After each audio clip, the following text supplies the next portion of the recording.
इस कहानी में हमें दिखाया जाता है कि एक जहरीला वायरस फैलने की वजह से पूरी दुनिया के सभी इंसान ज़ॉम्बी में बदल चुके हैं। लेकिन ये कोई आम ज़ॉम्बी नहीं, बल्कि ये इतने तेज हैं कि दौड़ते हुए हवाई जहाज को भी पकड़ सकते हैं। कुछ तो इतने चालाक हैं कि इंसानों से भी हटकर सोच सकते हैं, और कुछ ज़ॉम्बी कई किलोमीटर दूर अपने टारगेट को सूंघने की ताकत से ढूंढ सकते हैं। लेकिन इस खतरे से घिरी हुई दुनिया में अब सिर्फ 2 ही इंसान जिंदा बचे हैं। क्या ये दोनों सरवाइव कर पाएंगे या नहीं, जानते हैं आज की इस वीडियो में। कहानी की शुरुआत में हम एक लड़के को देखते हैं जो अपने कमरे में बैठकर टीवी पर कार्टून देख रहा होता है कि तभी अचानक टीवी का सिग्नल चला जाता है और स्क्रीन पर एक इमरजेंसी रिपोर्ट आने लगती है। ये खबर उस लड़के की मुस्कुराहट छीन लेती है। टीवी में बताया जाता है कि दुनिया भर में एक बहुत ही जहरीला वायरस फैल गया है, जिससे इन्फेक्टेड लोग कुछ मिनटों के अंदर भयानक ज़ॉम्बी जैसे बन जाते हैं। ये वायरस बहुत तेजी से फैलता है और पूरी दुनिया इस वायरस की चपेट में आ चुकी है। टीवी में बताया जाता है कि जो भी ये खबर सुन रहा है वो जल्दी से खुद के लिए कोई सेफ जगह देख ले। लड़का ये सब देख ही रहा होता है कि अचानक ऊपर के कमरे से अजीब तरह की आवाज आती है। वो आवाज सुनकर लड़के के गले में सांसें अटक जाती हैं। लड़का धीरे धीरे ऊपर जाकर देखता है तो पता चलता है कि ये उसकी बड़ी बहन का मजाक था। उसके बाद ये दोनों लड़के अपनी माँ के कमरे की तरफ जाते हैं और वहां जाकर ये देखते हैं कि उनकी माँ बहुत परेशान है। वो अपने हस्बैंड को फोन करके इस सिचुएशन के बारे में बताती है। उसका हस्बैंड जो एक पायलट है वो अपने बच्चों और वाइफ को बताता है कि हर तरफ ये वायरस तेजी से फैल रहा है, इसलिए तुम सब घर पर मेरा इंतजार मत करो और जल्दी से किसी तरह करके इस शहर से दूर निकल जाओ। वो अपने बच्चों से कहता है कि परेशान मत हो, तुम्हें कुछ नहीं होगा, तुम्हारी माँ तुम्हें एक सेफ जगह में ले जाएगी। वो अपने हाथ में पहना हुआ लकी ब्रेसलेट अपने बच्चों को दिखाता है, जो कि ये ब्रेसलेट उसकी बेटी एबिगेल ने बनाया था। ये देखकर एबिगेल बहुत खुश हो जाती है। दूसरी तरफ उनकी माँ जल्दी जल्दी से सामान इकट्ठा कर रही होती है। तभी उन्हें बाहर से चिल्लाने की आवाजें सुनाई देने लगती हैं, इसलिए वो जल्दी से अपने दोनों बच्चों को लेकर घर से बाहर निकल आती है। जैसे ही वो कार में बैठने वाले होते हैं, अचानक एक ज़ॉम्बी उन बच्चों की माँ पर अटैक कर लेता है। डर के मारे एबिगेल जल्दी से कार के नीचे छुप जाती है और अपनी आंखों के सामने अपने छोटे भाई और माँ को ज़ॉम्बी के हाथों मरते हुए देखती है। वो ज़ॉम्बी उस छोटी बच्ची को देख नहीं पाता और वहां से चला जाता है। ये छोटी लड़की डर से कांप रही होती है कि तभी वो देखती है कि उसकी माँ भी एक ज़ॉम्बी बन चुकी है। लड़की की माँ अपनी बेटी को देखकर उसकी तरफ बढ़ने लगती है। इससे पहले कि वो अपनी बेटी को मार पाती, ठीक उसी समय पर एक अंकल फरिश्ते की तरह आकर एबिगेल की माँ को मार देता है और एबिगेल को बचा लेता है। थोड़ी देर बाद वो देखते हैं कि एबिगेल का छोटा भाई भी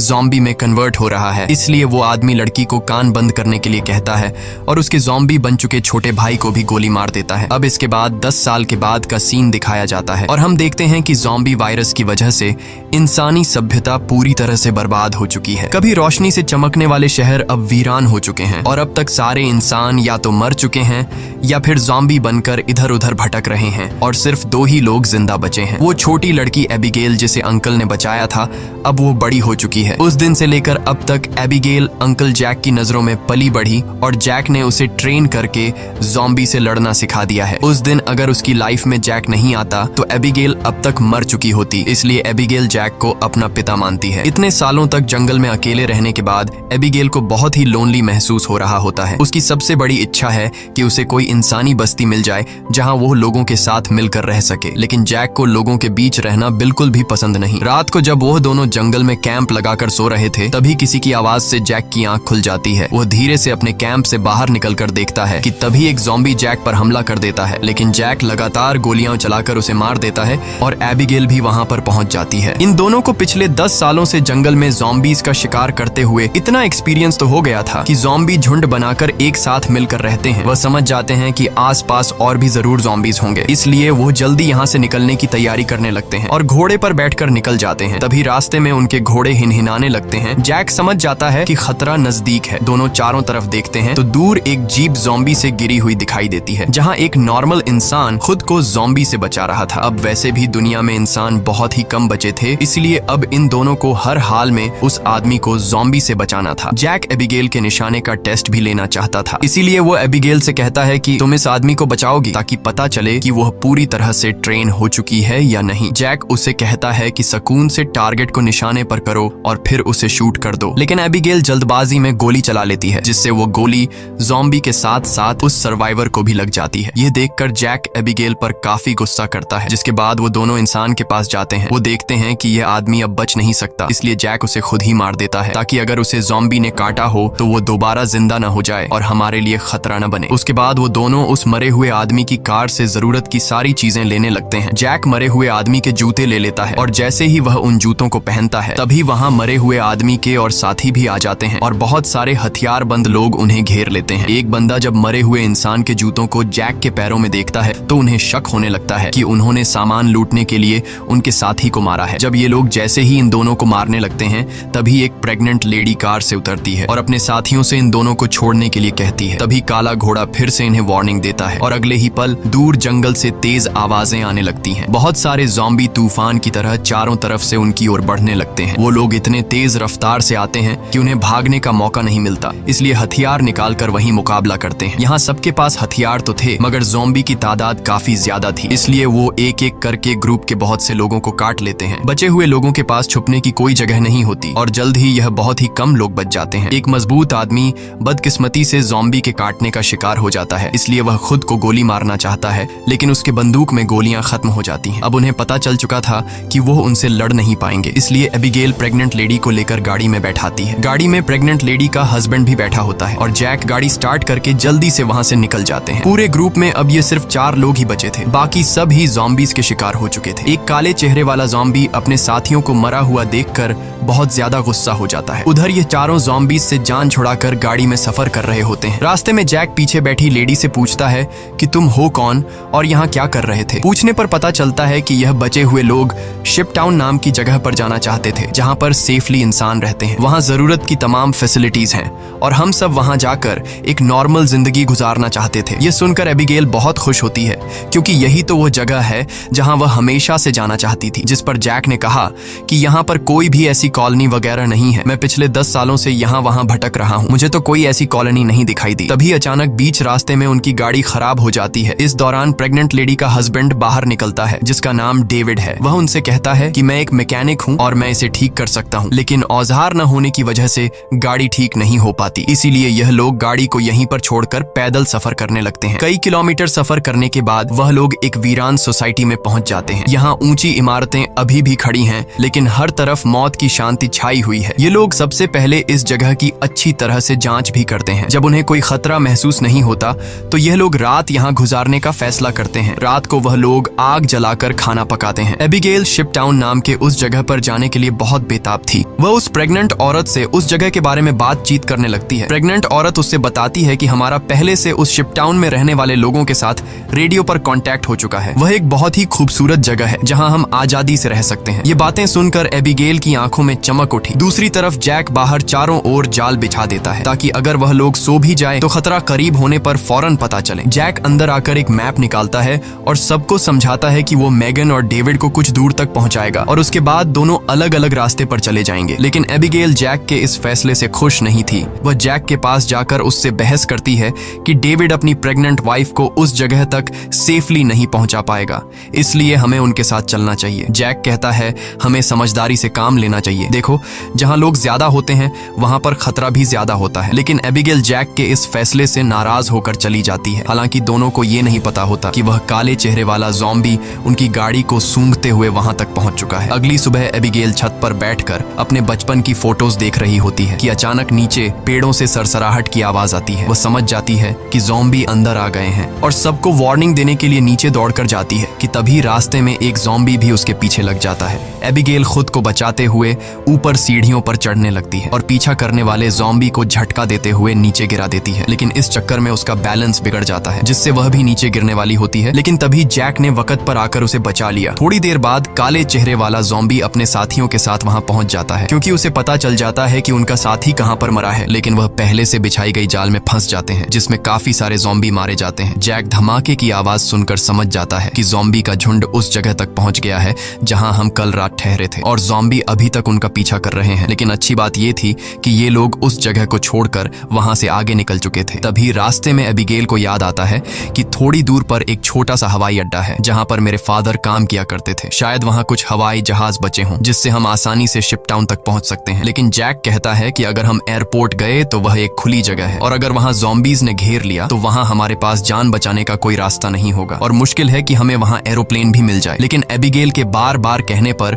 वह वहाँ जाने के लिए मान जाता है, जिसके बाद ये लोग एयरपोर्ट आ गए, लेकिन यहाँ पर कोई भी एरोप्लेन नहीं था। जैक कहता है, देखा, मैंने कहा था यहाँ पर कोई भी एरोप्लेन नहीं होगा। लेकिन जब वह लोग वहाँ पर एक छोटे से गराज में पहुंचते हैं तो गराज का दरवाजा खोलते ही लकीली वहाँ उन्हें एक छोटा एरोप्लेन मिल जाता है। ये देखकर ये लोग बहुत खुश हो जाते हैं क्योंकि अब उनका शिप टाउन तक पहुंचने का रास्ता आसान हो गया। लेकिन ये हवाई जहाज बहुत दिनों से इस्तेमाल नहीं हुआ था, इसलिए मैकेनिक डेविड कहता है कि उसे ठीक करने की जरूरत है। ज्यादा नहीं, मैं उसे 10 से 15 मिनट के अंदर ठीक कर दूंगा। जब तक डेविड एरोप्लेन को ठीक करता तब तक जैक और एबिगेल एयरपोर्ट में कुछ काम की चीजें ढूंढने लग जाते हैं। तभी डेविड दूरबीन से देखता है कि दूर से बहुत सारे ज़ॉम्बीज आ रहे हैं जो बहुत जल्द एरोप्लेन तक पहुंच जाएंगे। वह लोग दौड़ कर आते हैं और उन दोनों को वार्न करते हैं कि हमें जल्दी से एरोप्लेन को स्टार्ट करना होगा, नहीं तो ज़ॉम्बी यहाँ पहुंचकर हमें मार देंगे। एबिगेल जल्दी से पायलट की सीट पर बैठ जाती है, वहाँ पर मौजूद बुक्स को रीड करती है। उसके फादर पायलट थे, इसलिए उसने अपने फादर से एयरप्लेन को कंट्रोल करने की थोड़ी बहुत जानकारी सीखी थी। और जैक ज़ॉम्बीज को शूट करके उन्हें रोकने की कोशिश करता है। एबिगेल जैसे तैसे करके एरोप्लेन को स्टार्ट कर लेती है, लेकिन तब तक बहुत देर हो चुकी थी। वहाँ बहुत सारे ज़ॉम्बी रनवे तक पहुंच जाते हैं। उनकी रफ्तार काफी तेज थी और उनमें से एक ज़ॉम्बी एरोप्लेन के दरवाजे तक पहुंच भी जाता है, लेकिन जैक उसे गोली मारकर एरोप्लेन को उसे छुड़ा लेता है और एबिगेल जहाज के कंट्रोल को समझ जाती है। इस तरह से ये लोग जहाज को टेक ऑफ कर लेते हैं। हवाई जहाज में बैठे सभी लोग बहुत खुश हैं क्योंकि वो जल्द ही सीधे शिप टाउन पहुंच जाएंगे। लेकिन ये खुशी थोड़ी ही देर की मेहमान थी। जैसे ही ये लोग थोड़ा सा आगे गए तो अचानक जहाज के इंजन में से धुआं निकलने लगा क्योंकि ये जहाज पिछले 10 सालों से हवा में सफर नहीं कर पाया था, इसीलिए इसका इंजन ब्लास्ट हो जाता है और प्लेन नीचे की तरफ जाने लगा। जैक समझदारी से काम लेते हुए एरोप्लेन का एक पेड़ में क्रैश लैंड करता है, जिससे उन्हें थोड़े बहुत चोट तो आ जाते हैं पर इनकी जान बच जाती है। प्लेन तो अब इस्तेमाल लायक नहीं बचा था, इसलिए अब उन्हें दोबारा फिर से पैदल सफर करना पड़ेगा। काफी दूर तक पैदल चलने के बाद वो लोग एक सुनसान रेलवे स्टेशन तक पहुंच जाते हैं। रात हो चुकी थी। ये लोग आसपास खतरा चेक करते हैं। जब उन्हें कोई भी ज़ॉम्बी नहीं नजर आता तो ये लोग यहीं पर रात गुजारने का फैसला कर लेते हैं। वो लोग मैप पर अपना लोकेशन देखते हैं, जिससे उन्हें पता चलता है कि अब ये लोग शिप टाउन से सिर्फ 2 दिन की दूरी पर हैं। यहाँ वो प्रेग्नेंट लेडी जैक के पास आती है और जैक का शुक्रिया अदा करती है। वो जैक से कहती है कि अगर तुम ना होते तो हम कभी भी यहाँ तक नहीं पहुँच पाते। ये सुनते हुए जैक को भी मैगन से हमदर्दी होने लगी। वो उसे अपनी स्टोरी सुनाता है कि आज से 10 साल पहले जब ये ज़ॉम्बी वायरस शुरू हुआ था तो उसे सबसे पहले अपनी पत्नी को जान से मारना पड़ा क्योंकि वो उसे काटने आ रही थी। इसीलिए तब से लेकर आज तक उसके अंदर का इंसान कहीं मर सा गया है। अब इस दुनिया में सिर्फ उसके पास एबिगेल ही है जिसे वो हर एक कीमत पर जिंदा रखेगा। और जैक मैगन से ये भी कहता है कि अब उसका इरादा बदल चुका है। मैं अब सबसे पहले तुम्हें शिप टाउन तक पहुंचाऊंगा, जिसे सुनकर मैगन बहुत खुश हो जाती है। दूसरी तरफ हम देखते हैं कि मैगन का हस्बैंड डेविड अपने सर पर गन रखकर खुद को मारने की कोशिश करता है। दरअसल उसके पैर में एक ज़ॉम्बी ने काट लिया था, लेकिन अभी तक डेविड ज़ॉम्बी नहीं बना था क्योंकि वो घाव बहुत ही छोटी है, इसीलिए उसके ज़ॉम्बी बनने की रफ्तार काफी स्लो चल रही है। अब उसने फैसला किया कि वो अपनी पत्नी मैगन को इस शिप टाउन तक पहुंचाकर खुद को उससे दूर कर लेगा। अगली सुबह ये चारों फिर से अपना सफर जारी रखते हैं। तब रास्ते में जैक को डेविड की हरकतें कुछ अजीब लगने लगती हैं। जैक समझ गया कि ये इन्फेक्टेड है, इसीलिए वह उसे पकड़कर एक खाली जगह में ले जाता है जहां उसकी वाइफ और एबिगेल नजर नहीं आती। वो डेविड की पैंट को ऊपर करता है और उसे ज़ॉम्बी का काटा हुआ निशान नजर आ जाता है। अब जैक को ये बात कंफर्म हो चुकी थी कि डेविड जल्द ज़ॉम्बी बनने वाला है। जैक उससे कहता है कि बताओ तुम खुद से मरना पसंद करोगे या फिर मैं मारूं। डेविड कहता है मैं किसी को नुकसान नहीं पहुंचाऊंगा और अगर ऐसी नौबत आ भी गई तो मैं खुद को ही मार दूंगा। इसीलिए वो डेविड को छोड़ देता है। चलते चलते रात हो जाती है और आगे उन्हें एक घर दिखाई देता है। जैक बंदूक तान कर आगे बढ़ने लगता है। तभी अचानक एक तेज लाइट चमकती है और उन्हें स्पीकर के जरिए से कहा जाता है कि अपनी वेपन्स नीचे रख दो वरना गोलियों से छलनी कर दिया जाओगे। अब उन्हें पता चल जाता है कि अंदर कोई इंसान ही है। एबिगेल आगे बढ़ती है और कहती है कि हमारा यहाँ आने का मकसद किसी को नुकसान पहुँचाना बिल्कुल भी नहीं है, बस हमें मदद चाहिए। तभी उस घर का मालिक बाहर आता है। वो कहता है कि तुम लोगों को यहाँ ढेर सारा खाना और रात गुजारने दिया जाएगा, मगर एक शर्त पर, तुम सबको अपनी बंदूकें बाहर ही छोड़नी होंगी। जब ये लोग अपने वेपन्स बाहर छोड़ देते हैं तो वो आदमी उन्हें घर के अंदर ले जाता है। ये आदमी सबको घर के अंदर वेलकम करते हुए बताता है कि मैं एक साइंटिस्ट हूँ, मैं यहाँ पर अकेला रहता हूँ, अगर मैं चाहता तो यहाँ से जा सकता था, लेकिन ऐसी जगहों पर मुझे रिसर्च करने में आसानी होती है। यहाँ वो इन सबको बहुत अच्छा खाना देता है जिसे वो सब देखकर हैरान रह जाते हैं क्योंकि ऐसा खाना उन्होंने काफी लंबे अरसे से नहीं खाया था। वो लोग खाने पर टूट पड़ते हैं। खाना खाने के बाद वो साइंटिस्ट इन लोगों के लिए ड्रिंक्स भी लाता है। वो सब बहुत खुश थे क्योंकि इतने दिनों बाद सबको आराम से बैठकर बातें करने का मौका मिलता है। लेकिन साइंटिस्ट की बातें सुनते हुए उन्हें कुछ अजीब लगता है। साइंटिस्ट कहता है कि देखो ये जो वायरस फैला है वैसे तो ये बहुत बुरी चीज है, लेकिन दूसरी तरफ इससे इंसान अपग्रेड भी हुए हैं, जैसे कि कमजोर इंसान खत्म हो जाएंगे और जो ताकतवर होगा वो जॉम्बी बनकर जिंदा रहेगा। वो कहता है कि जॉम्बी सिर्फ खाने के लिए जीते हैं ना कि तरक्की के लिए, इसलिए जॉम्बीज को दुनिया पर राज करना चाहिए। ये सुनकर उन चारों को बहुत ही अजीब लगने लगता है। तभी डेविड को अपनी तबीयत ज्यादा खराब लगती है और वो बाथरूम में जाता है। बाथरूम जाकर वो शीशे में देखता है कि उसके बॉडी में वायरस पूरी तरह से फैल चुका होता है। जब डेविड वापस हॉल में आता है तो देखता है कि जैक और बाकी लोग बेहोश पड़े हैं। दरअसल साइंटिस्ट ने शराब में बेहोशी की दवा मिला दी थी। ये देखकर डेविड साइंटिस्ट पर हमला करने लगता है कि तभी साइंटिस्ट अपने हाथ में पकड़े हुए एक डिवाइस का बटन दबा देता है। डेविड को अचानक बहुत कमजोरी महसूस होती है और वो जमीन पर गिर जाता है। साइंटिस्ट कहता है कि इस डिवाइस को मैंने सालों की मेहनत के बाद बनाया है, जिससे मैं दुनिया के किसी भी कोने में जा सकता हूँ और इस डिवाइस की मदद से ज़ॉम्बी मेरा कुछ भी नहीं बिगाड़ सकते। साइंटिस्ट ने एक ऐसा डिवाइस बना लिया था जिससे वो ज़ॉम्बीज को कंट्रोल कर सकता था, यानी कि अब वो पूरी दुनिया का राजा बनकर